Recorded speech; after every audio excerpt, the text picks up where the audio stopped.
afternoon. Thank you for joining us here today for a special naming recognition. I'm Dr. Gil Stork, Superintendent President of Cuesta College, and what a joy it is to welcome you to the naming recognition ceremony for the Dr. Frank R. Martinez Building.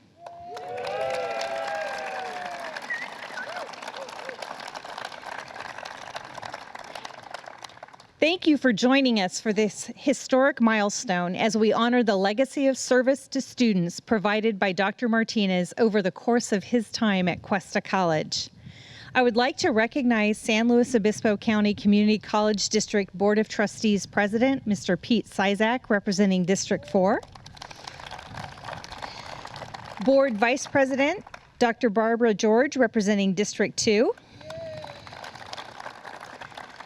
Mr. Patrick Mullen, representing District 3. Our student trustee, Jordan Jansen. Joining us today are former trustees Dee Lacey and Charlotte Alexander. I would also like to welcome and acknowledge Superintendent President Emeritus Dr. Gil Stork. And the fourth Superintendent President of Cuesta College, Dr. Marie Rosenwasser.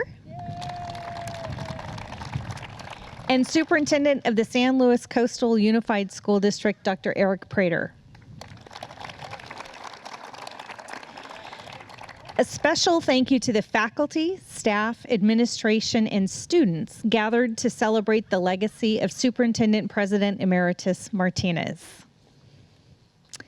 In recognition of his exemplary career and relentless commitment to Cuesta College, the Board of Trustees acted to rename the San Luis Obispo campus instructional building in Dr. Frank Martinez's honor. Frank's imprint is evident in every facet of this great institution. He is a true pioneer of the college, sharing a wealth of history, passion, stewardship, and phenomenal stories of Cuesta College. It is now my pleasure to introduce Cuesta College Board of Trustees President Pete Sizak.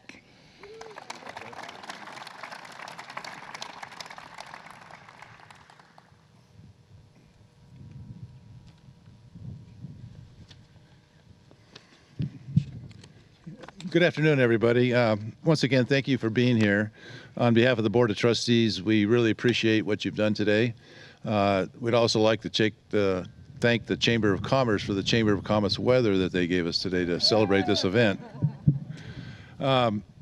Next, I'd like to recognize Dr. Martinez's family who are here to celebrate this occasion. I'd like to recognize his son, Dr. Frank Martinez, and his wife, Kathy. Larry, I'm sorry. Sorry about that, Larry. And his wife, Kathy. And I'd also like to introduce Barbara Martinez, his daughter, and her husband, Steve. Dr. Martinez's son, Mark. Dr. Martinez's son, Jay. His grandson, Julian. Is Julian here? Yeah. Julian's in the back, thank you. And his niece, Teresa, and her friend, George.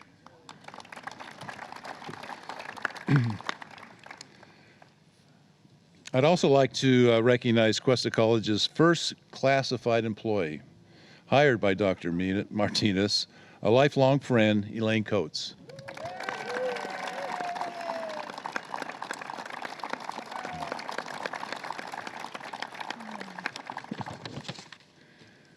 Thank you. On December 5th, 2018, the board acted to recognize the depth and breadth of the work that Dr. Frank Martinez and his unique contributions supporting student success by placing his name on the San Luis Obispo campus instructional building. Dr. Martinez joined Cuesta College in 1964 as Vice President, Assistant Superintendent, and he became a Superintendent President of the college in 1977 and remained in that position until 1988 when he retired. His 25 years of service to the college and the community had immense impact on generations of faculty and reflected the best in education. Cuesta College has been honored to have his leadership for so many years and have future students know that his leadership and dedication help them in their educational process. I reached out to Dr. Stork to get some more background information on Dr. Martinez, but after about an hour and a half, I gave up trying to highlight some of the activities that he had done. And when I asked Frank what I should talk about, the good or the bad, he said, talk about the bad. So I'm not sure what he was referring to. Well, one of the highlights of Dr. Martinez's career, and I've talked to several people, and they all say the same thing, that his impact on the first year of campus was of classes here was tremendous. He not only wrote the curriculum and did the outlines, he hired the faculty. So he did this all by himself. Nobody helped him, except Elaine, probably typing up all the work, because we know Frank can't type. So I'd like to recognize that as one of the outstanding things that Frank has done.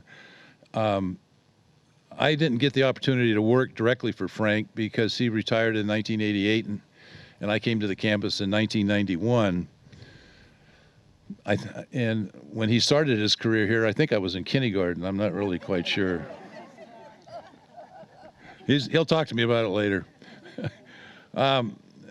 Frank, in my opinion, is the original gentleman. If we want to look at a definition of what a gentleman is, then we should all look to Frank to find out what kind of person that is. He's an educator, he's a patriot, he's a friend, and I'm glad I've known him for the number of years that I have known him. And a Marine. I said a patriot. Army versus Marine Corps, is that what it is? Okay, I'll let you talk about that, Frank. Anyway, I think it's now time to hear from Dr. Martinez.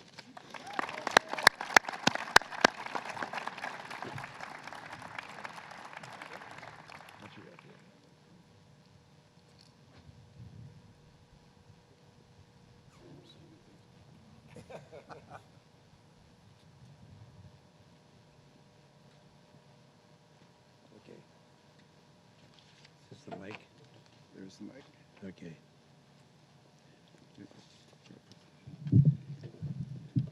I really can't believe this. This was a dream. I'll wake up tonight and I'll say, did it really happen? And thank you for being here. And I was going to introduce my family, so that was taken care of. And introduced Elaine. Elaine was here for 40 years. She was our very first employee. And if it hadn't been for her, we wouldn't have done what we did, especially at the very beginning. And then somebody else I want to talk about, and that's Gil Stork.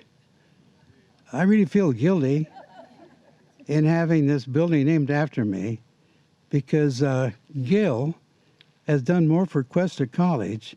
He's been here 51 and a half years. How did you put up with him? And behind every good man, there's a better woman. Jan and Gil have done tremendous work and have contributed to the success of Cuesta College, and he deserves more credit than he's ever been given. So, for every positive, there's a negative, and I'll give you the negative now. The negative is that his letters on the gym are bigger than mine. Where's that Terry Reese who ruined those letters? I was here for the beginning, or the orientation of the introduction of the new educational building. And at the time, as they talked about it and what it was going to do, I thought, this is attributed to Gil Stork. So I said to Barbara George, who at that time was president of the board, you ought to name this building after Gil. And she says, that's a good idea. So she said, I'll talk to some people. So she did talk to people, and somehow Stork heard about it, and he said, if you're going to name anything, name the gym after me. And I think the reason was he could use bigger letters on the gym. You know, you can't trust guys like Stork. But he's the reason why we have an outstanding school, because of his leadership for 50-some years, even though when we first started, we hired him as a football coach, and from the time we hired him, the team never won a game again.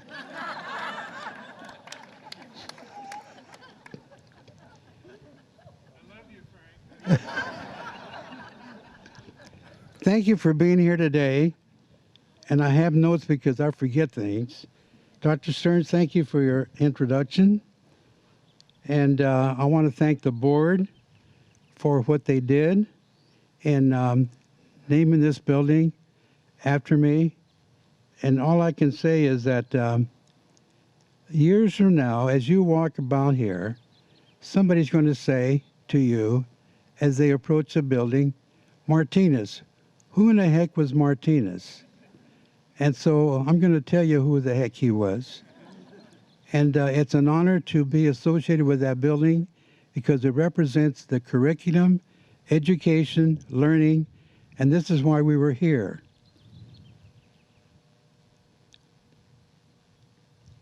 I got to look at my notes here because I want to sound intelligent.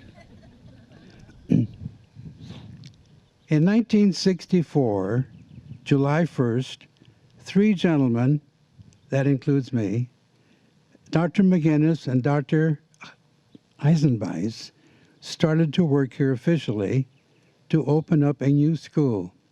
Our name was Slocco. You know, you used Cuesta College. That's our second name. The first name was Slocco, San Luis Obispo County Community College. And so we met in the county superintendent's office on July the 1st, 1964, and Billy Watson, the county superintendent, gave us a long table in a little room at the end of the hallway. The table was dusty. It had a waste paper basket and a cardboard box on it, and there were the three of us. And so Dr. Eisenbeis said, okay, we're here. We have a lot to do. This is what my plan is. He said, I have to work with the board because I have to orient the board as to what their duties are and their responsibilities. The board is really interested in having the college situated in their part of the county. They don't care about anything at this point. All they want is to have the college situated in either Paso Robles or Arroyo Grande or Atascadero. So I have to work with the board and orient them as to their responsibilities. The same is true with the county. The county is very supportive, and we get letters every day offering their site for the campus to be built. And he says it's going to take a lot of work to work with the board and the community, so that's going to be my responsibility. The cardboard box was on the table, and that was the college at that time. It was full of letters and applications, everybody wanting a job. And McGinnis was appointed as the business manager, and Eisenbeis said, go get some money because we have nothing here. We need a telephone, we need a typewriter, we need paper, pencils, dictaphone, you name it. Can you believe we just had a table to work with? And so he sent George McGinnis, the business manager, to the Board of Supervisors. And he had to talk to the district attorney because at that time, the district attorney was the business manager for the Board of Supervisors. And so George said to him, I'd like to borrow $5,000 because we have nothing to work with. And so we got the $5,000, and within a matter of a couple of days, we had a telephone, we had a typewriter, we had paper, pencils, you name it, and we had this box full of applications, and that was what we were working with. And this lasted for about a week or two, and then we told George, whose responsibility was to hire people, go get us a secretary. And so George put a notice out, people applied, and the first one to apply was Elaine. And so he said to me, I found somebody that looks pretty good. Would you like to interview her? I said, yeah. So Elaine came to see me, and I says, can you take dictation? She says, yes. I says, can you type? She says, yeah. So I gave her a letter, and I liked her. And I said, would you like to start to work? She said, yes. I said, good. And she proved to be the very best thing we did in that very first moment of the beginning of Cuesta College. She worked for us for 40 years, and she's still coming around to help. So that's the way we were able to get going. So we were in limbo for 23 days, and finally George got a place for us in front of the high school district where the parking structure is now. There were 2 old Army buildings, and we rented one of those, and that was our first office. And so therefore, we had these various responsibilities that Dr. Eisenbeis had assigned. George to hire the non-certificated people, to look for an architect, to look for money, to get supplies, to get a campus. That was George's responsibility. Merlin was working with the board and with the community. The papers didn't like us. After each board meeting, we met the spring of '64 extra legally. That means that we were legal, but the district really wasn't taking effect until July 1. But the board would write up our stories. They didn't. Our board meetings. The papers didn't like us. The story after each board meeting began, the board took another faltering step last night. And when they mentioned our name, they would put our name, comma, our salary, comma, and go on with the story. This is what we had to deal with when we first started because we were the enemy. We were suspicious. And so we decided that we would not worry because the board had told us that we had a whole year to get going. So we decided to take it easy. And everything was going fine until about the first part of August. We started seeing these flyers from Ellen Hancock offering classes here in our county. I never did like Hancock. And so I called up the dean who I knew and I says, I didn't say heck. I said, what the heck you doing here? Get out of here. We're here. Get your damn flyers out of here. And so he did. And so this meant now that if they were not going to offer classes, people were expecting them. So even though the board had told us to wait a year to get started, we now had to have those classes that Hancock was going to offer. We had 3 weeks' notice to do this. So where do you start? Well, luckily, and I think it's appropriate to have my name with this new building because I'm an expert on curriculum. I wrote my dissertation on establishing a program, a curriculum for post-high school education.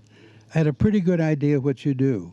What you do is you determine the needs of the community, such as the needs of the people who are in real estate, fire science, police science, legal work, psychiatric work, you name it, and you determine your curriculum according to meet the needs of those various segments of the community. So this is how you determine your curriculum. So therefore, I determined that we would have 23 classes. Okay, when you have a program, you need course outlines. So I called up some of my buddies around, and I said, hey, give me your course outline and make it fast. So the course outlines came in. I gave them to Elaine. I said, Elaine, tear off the front sheet and retype our name, make it sound like we did this. And these were the 23 course outlines that we had. Okay, so much for the course outlines. Now to get the teachers. Well, I used to get 100 letters a day for people applying for jobs. When the people heard that we were going to offer classes here, we had a lot of Cal Poly professors offering to teach at night for us. So that was wonderful. So we had them, then we had high school teachers applying, and then we had independent people also. An example of independent people is Arlene Chandler. Arlene Chandler had been working at Cal Poly, and when she married Ev Chandler, they fired her. Can you imagine firing people because you married somebody? You know, that's not too smart. So anyway, we hired Arlene Chandler, and there was another fellow that I'd heard who was independent. His name was Frank Avila. And Frank Cavalier had been the military governor of Palau.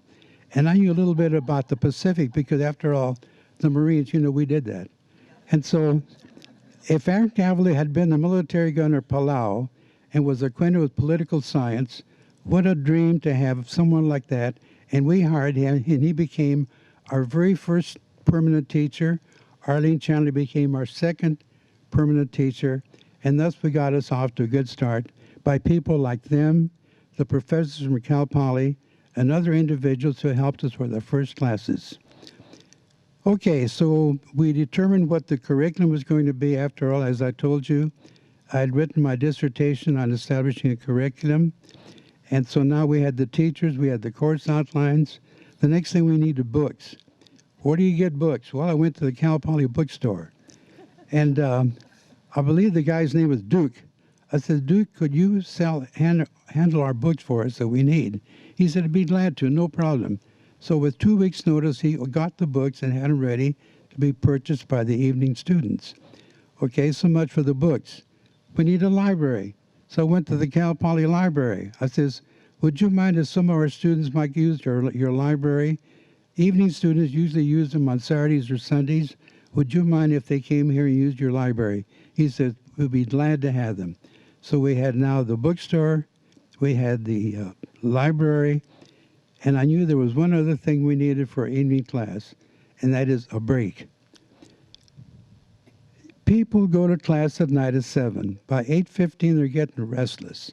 And so they need to go get coffee or an ice cream bar or peanuts or candy or something. And I'd run across a Marine buddy who had 2 sons, and I figured that they could make some money. I said, hey, would your boys like to have a trailer come out here about 7:20 at night till about 7:45 and sell stuff, and they keep all the money? So we had refreshments for our evening students through these guys, and so what else do you need? So that's the beginning. We started our evening classes with 463 students. We met in the upper part of the junior high school where the current district office is for our classes. Also at Atascadero High School, because many of our students were the psych tech people from the Atascadero State Hospital. So our first classes were here at the junior high school and Atascadero High School. The second semester, we expanded to Arroyo Grande and Paso Robles, and we increased from 463 to 696. Those were the numbers of our students the first year when we had been told not to worry about a thing. And so that was the beginning of Cuesta College. And so now you know the story as to why I feel very close to this building, because that was right my interest in the curriculum and how to establish a curriculum. You offer courses that the local community needs, and this is what we tried to do at the very beginning. I think I've talked about Stork and what he's done to this community. Yes, that's about it. Anyway, he's contributed greatly, and behind every good man is a better woman. You got to give Jan credit too.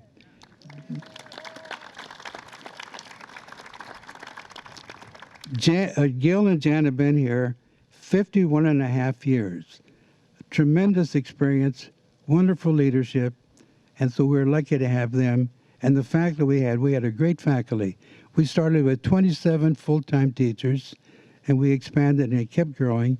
And so now you have the beginning of Cuesta College, even though at that time it was SLACO. We got the name Cuesta about a year and a half later when the board adopted a name. Well, I'm going to make this short. You need a glass of water? I'm okay. Okay. It's just water? Yeah. Some booze.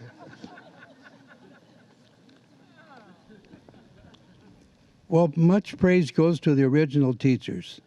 They came here, some of them are here now, and I don't know, I hate to miss some. I know Bob Evans and several others here who are original, who got us off. We had 27 teachers to begin with, and so we started full-time day and evening classes in 1965, September the 12th.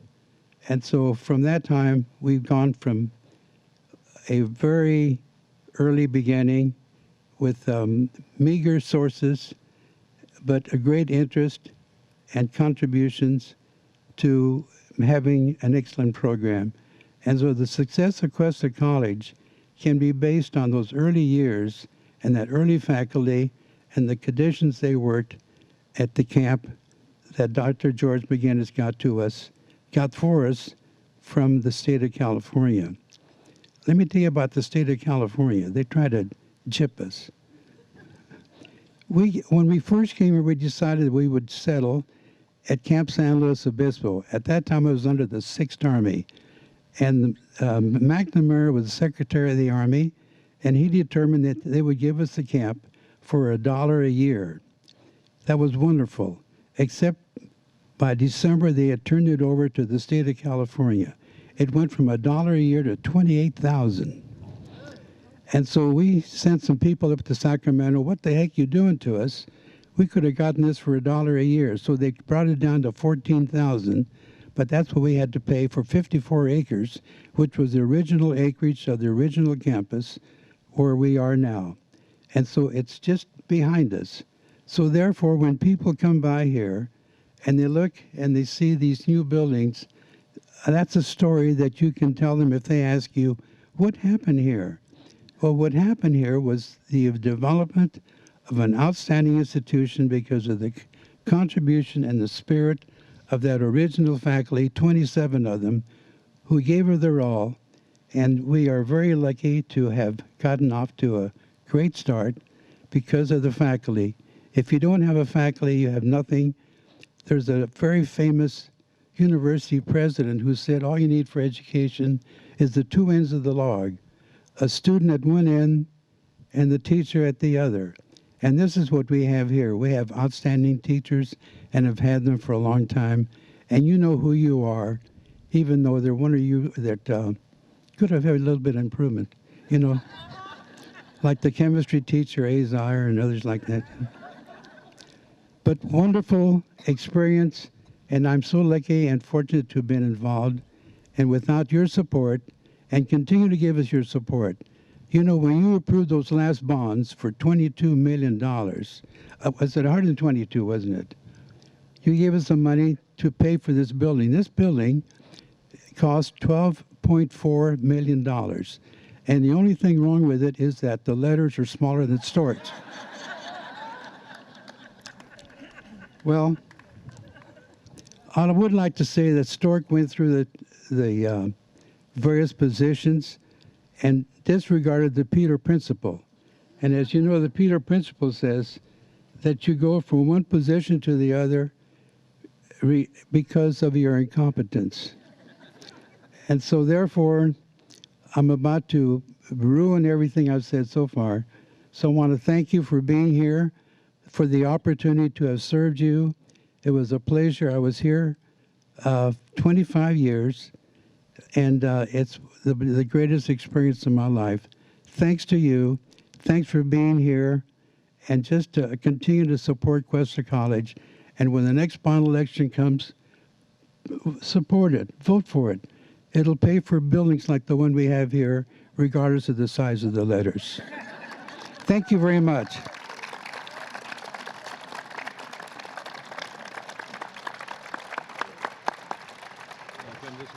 Yeah, okay. Okay.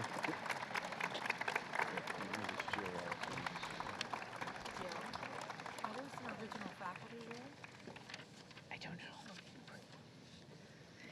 Thank you so much, Dr. Martinez.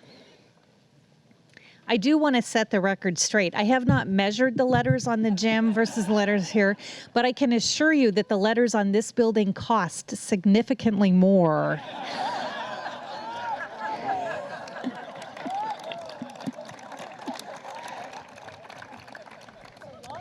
So I'm going to ask, are there any of our original faculty here with us today? Would you please stand and be recognized?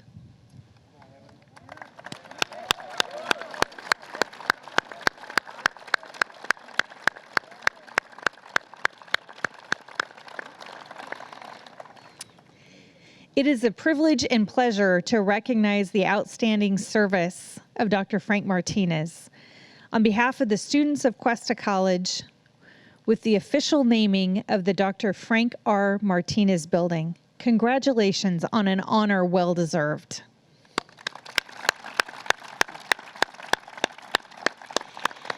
And thank you once again for being here today, and we hope that you will join us in celebration with some dessert right around the corner. Thank you.